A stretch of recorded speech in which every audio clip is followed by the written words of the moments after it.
आप सब हमारी YouTube चैनल देख रहे हैं, आपके अच्छे अच्छे प्रतिभाव आ रहे हैं, हमारा हौसला बढ़ा रहे हैं। बस यही तो हमारे लिए बहुत कुछ मूल्यवान है। तो आप हमारी चैनल सब्सक्राइब करें, यदि नहीं की है तो, और की है तो औरों को प्रेरित करें और लाइक करें, वीडियोस फॉरवर्ड करते रहें। ये एक बहुत बड़ी सेवा, जिसके लिए ना समय देना है, न शक्ति खर्च करनी है, न धन खर्च करना है। ऐसी सेवा कहाँ मिल सकती है? और जो हमें पता है कि कितना वैल्यूएबल है, लोगों को पता नहीं है, उनको जगाना है। जो कुछ हमें मिला है इसको बांटना है।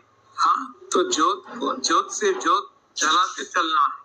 तो अवश्य आप सब ऐसी सेवा करते रहेंगे और जिससे आपको खुद को आत्मसंतोष मिलेगा। तो आज मैं आपके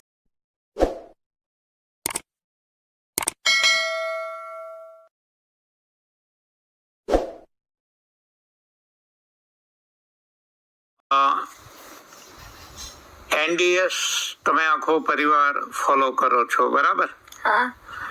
તો એનડીએસ એટલે તું શું સમજે છે? એનડીએસ એટલે બીજી એક લાઈફસ્ટાઈલ છે જેમાં ખાલી નેચરમાં જ રહેવાનું હોય. એનડીએસ નો ફૂલ ફોર્મ શું? એનડીએસ નો full form new diet system. એને ગુજરાતીમાં શું કહેવાય? નવી ભોજન પ્રથા. Very good. તો લંડનમાં રહે છો, ત્યાં તો લોકોને ગુજરાતી બોલતાય નથી આવડતું. તારી ગુજરાતી તો બહુ સારું છે. ના, એટલે દાદા દાદી બોલે અને પછી મમ્મી ડેડી પણ બોલે, એટલે ગુજરાતી મને આવડે. અને પાછી હું ગુજરાતી ક્લાસીસમાં પણ જાઉં ભણવા અને લખતા. વેરી ગુડ, વેરી ગુડ, સારું. તો એનડીએસ માં શું આખા દિવસની દિનચર્યા કેવી હોય? એટલે ડેલી રૂટીન એનડીએસમાં એવું હોય કે સવારથી ઉઠો ત્યારે 6 થી 8 કલાક ફાસ્ટિંગ જ કરવાનું.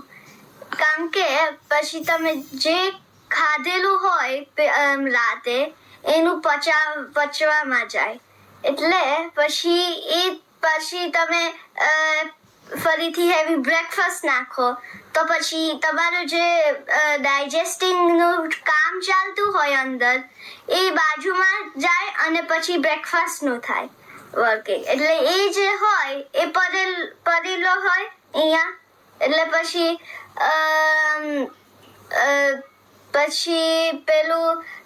તમે લંચ નાખો, એટલે બ્રેકફાસ્ટનું જે ચાલતું હોય કામ એ પણ સાઈડમાં ને લંચ ડાયજેસ્ટ કરવામાં. પછી તમે ટાઈમ જ ના આપો પચાવવામાં તો પછી તમારું સડેલો જ રહે અને અહીંયા સાઈડમાં જ રહે. બરાબર. તો એમાં 8 hours ફાસ્ટિંગ કરવાથી શું એમાં થાય? 8 hours ફાસ્ટિંગમાં તમારું બધું પચી જાય અને પછી તમે પ્રોપર તમારું મસ્ત પેલું પેટ રહે અને તમે 8 hours કરો એટલે પછી બધું ડાયજેસ્ટ પ્રોપરલી થાય અને પછી તમે કરી શકો. બરાબર.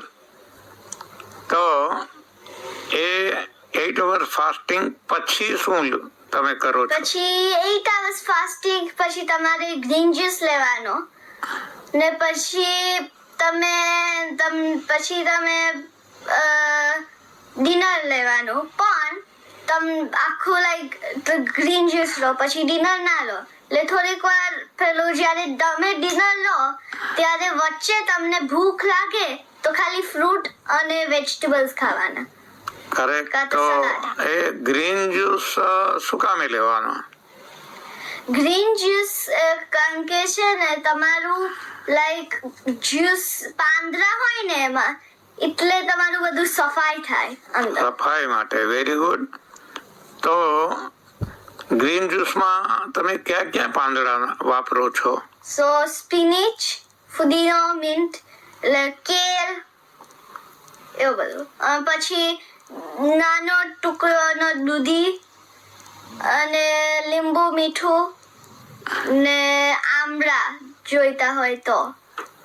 બરાબર. અચ્છા, એ તમે લઈ લીધું પછી કેટલા સમયે તમે કંઈક ખાવ? એટલે લાઈક ભૂખ લાગી પછી જ. કરેક્ટ. ભૂખ લાગે ત્યારે જ ખાવાનું અને તરસ લાગે ત્યારે પીવાનું. બરાબર. બધા પ્રાણીઓ જે રીતે કુદરતમાં રહે છે એમ જ આપણે પણ એક પ્રાણી છીએ. બરાબર. અચ્છા, પછી ડિનરમાં શું લ્યો?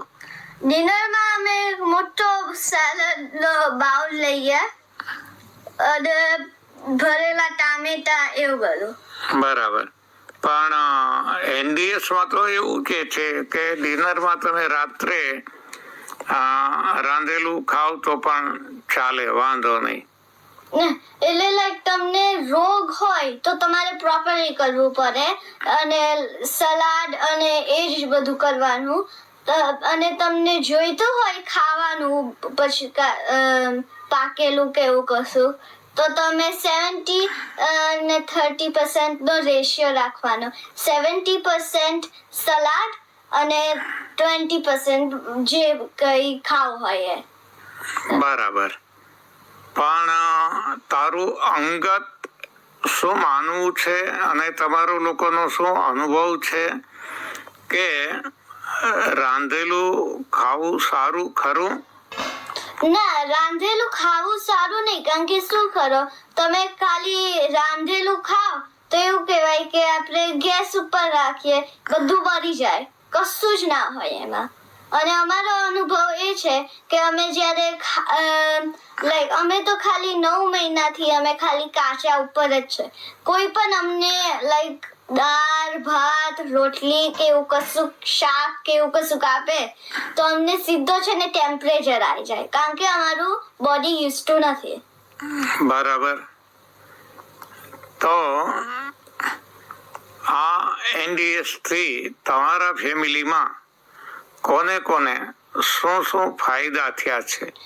સો મારા ડેડી ને ક્રોનિક કફ હતો, કફ હતો ને ભરાયેલો હતો. એટલે પછી પેલા દાદી નો હતો. પેલા તો મારા દાદી ને સિવિયર પેન હતો, સાયટિકાની નસ એમને દુખતી હતી. પછી બીજા નાના નાના પ્રોબ્લેમ, માથું દુખે એવું બધું ને ચલાતું નતું. પછી હાથ પકડીને ચાલવું પડે એવું બધું. અને પછી એમને તમને મળ્યા અને બધું ચૌહાણ દાદાએ કીધું છે કેવી રીતે કરવાનું. પછી દાદીએ નક્કી કરી લીધું હતું કે એ જ દિવસે કાં તો કાલે એમને કરવાનું છે આ. અને 8 દિવસ એમને ખાલી નિર્જરા કર્યા હતા, 5 આઈ થિંક.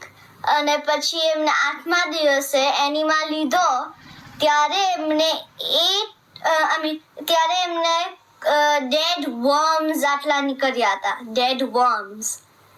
અને પછી એમને ત્યારથી જ એમને રાંધેલું બંધ કરી દીધું હતું ને 9 વર્ષથી દાદી કરે છે. પછી મારા ડેડી નો દાદીએ કેટલા વર્ષથી રાંધેલું નથી ખાધું? 9 વર્ષથી રાંધેલું જ નથી ખાધું? ના. અરે વાહ, વેરી ગુડ. પછી ડેડી નો શું કહેતી હતી તું? ડેડી ને છે ને ક્રોનિક પેલું કફ હતો અને એમને સ્ટાર્ટ કરી લીધું હતું કારણ કે એમને દાદીને જોયો હતો કે પગનો દુખાવો નતો અને ચાલતા આવ્યા હતા એરપોર્ટ થી અહીંયા લંડન. એટલે પછી એમને સ્ટાર્ટ કરી દીધું હતું ડેડીએ. ને પછી એને ધીરે ધીરે ધીરે પછી અમે એ સિસ્ટમમાં આવી ગયા, ગ્રીન જ્યુસ ને એવું બધું. અને પછી રાતે એક ટાઈમ ખાતા હતા અમે, પણ 9 મહિનાથી અમે નથી ખાતા હવે. Very good. તો ડેડી ને હું કઈ વજન વધુ ઘટ્યું? ના, ડેડીનું વજન તો એમ જ છે ચાઇલ્ડહુડ થી અત્યારે, એવું જ હતું, અને એમનું કશું વેઇટ કે એવું કશું નથી થયું. અચ્છા, મમ્મીનું? મમ્મીનું મારું ઇન્સ્પિરેશન હતું કે મેં પછી મને મારો જે અનુભવ હતો એ મને દર મહિના ટેમ્પરેચર આવતો હતો, અને મમ્મી ને ડેડી બેવ મને કાપોલ આપતા હતા.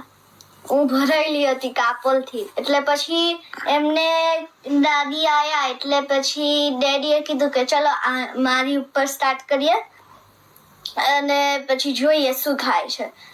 મારી મમ્મી છે ને એબ્સોલ્યુટલી અગેન્સ્ટ હતી, એમને માનવું જ નહોતું, કારણ કે એમને તો ટેવ હતી કે મને વિટામિક્સ, સિરિયલ બધું આપતા હતા, દૂધ બૂધ બધું જ.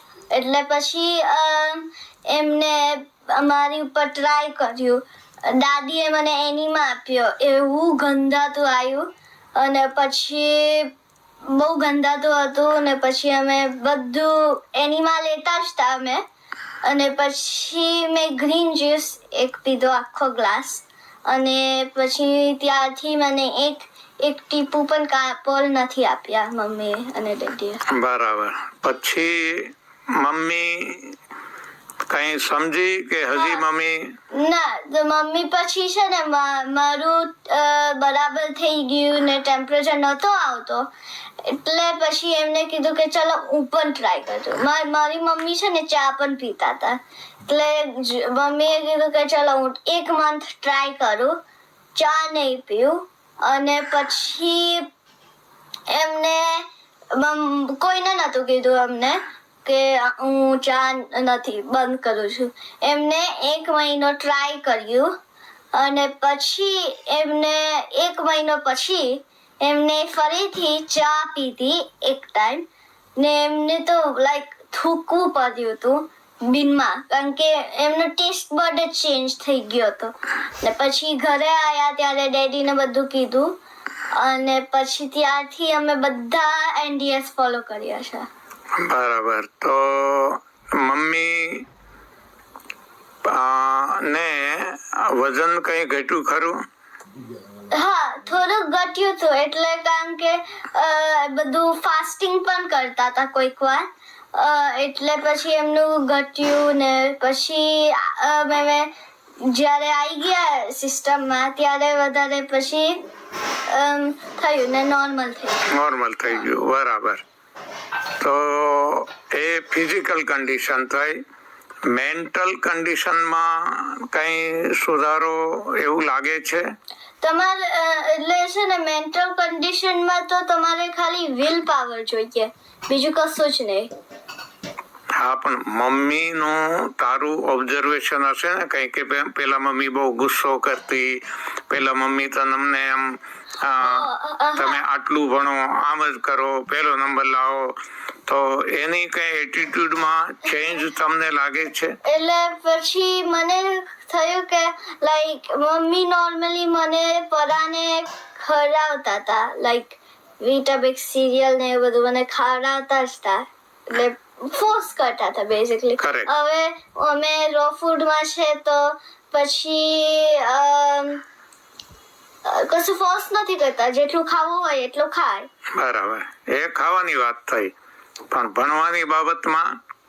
ભણવાની બાબતમાં તો પછી નોર્મલી મને મમ્મી મને છે ને બહુ ભણાવતા હતા કે આ ભણ દરરોજ આવે ને જોબ પરથી, તો પછી મને એક મોટી એક બુક હોય પેલી રીડિંગ ક્વેશ્ચન્સ ને એવું બધું, હું નાની હતી બહુ, અને પછી મને બધું શીખવાડે, લાઈક સેટ એ બધા ઇંગ્લિશમાં શીખવાડે. હવે છે ને એમને થોડુંક છે કે તમને રમવું હોય તો રમો, ભણવું હોય તો ભણો. પણ અમારી હવે એક્ઝામ આવે છે, એટલે મને એવું થાય છે કે હું હવે સામેથી કહું મમ્મીને કે મને ભણાવો, કારણ કે મને પેલું ગમે છે ભણવાનું, ને એક્ઝામ છે એટલે પછી એવું. બરાબર. સારું. તો મમ્મી પપ્પા તરફથી તને સંતોષ છે? હા. ઓકે, સારું. બીજું તારી ઉંમર કેટલી છે અત્યારે? 10 વર્ષ. તો અને કેટલામું ભણે છે? 6th standard. એટલે હું 5th માં છું, હવે 6th માં આવીશું. હા, તો તારી ઉંમરના સ્ટુડન્ટ્સને તું તારા તરફથી શું મેસેજ આપીશ? ઓકે, સો મારા તરફથી મારા સ્ટુડન્ટ્સ જેવા એવો મેસેજ છે કે પ્લીઝ ટ્રાય થોડુંક તો રો કરો, થોડુંક સ્ટાર્ટિંગમાં રો ખાવાનું સલાડ, પછી તમારે જ્યુસિંગ ઉપર જવાનું, પછી તમે સલાડ ખાઓ અને એવું બધું, પછી એક ટાઈમ રાંધેલું ખાઓ. એવી રીતે ધીરે ધીરે તમે આવી જશો. બરાબર. Okay, thank you very much Mavli. By.